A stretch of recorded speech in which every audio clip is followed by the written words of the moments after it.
to use the Inspect tool in Google Chrome, the first thing you want to do is right-click with your mouse anywhere on the page, and it will drop down this box. Now, my recording software doesn't capture the box for some reason, but it's there, and at the bottom, you'll see Inspect. You want to click on that, and then this big old thing will show up. Now, this might look complicated to you, because it is, but we're not going to use anything now, so we're going to go to Wikipedia article. Let's do garlic bread.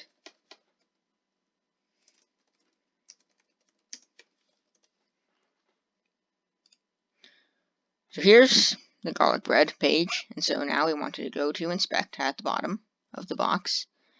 And then we'll see this, and the first thing you want to do is go to the top where it says Select an element in the page to inspect it.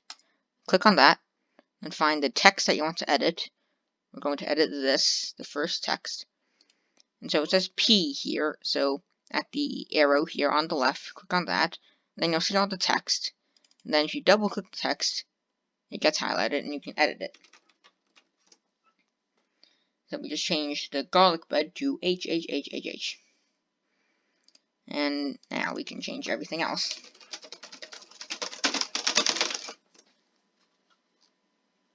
There it is. So now we can do whatever we want, and you can mess around with websites and completely mess with your friends' minds. Just note that if you leave or reload the page, then the changes will go away. As you can see, it's back to garlic bread and no more H's.